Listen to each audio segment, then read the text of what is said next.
ქართველს რო ჩაერიცხება ხელფასი, ხო?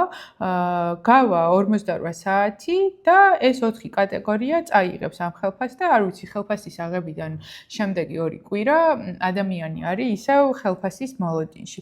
აქედან გამომდინარე, ჩვენ ქართველებმა მარტო იმაზე კი არ უნდა ვიფიქროთ, როგორ გამდიდრდეთ.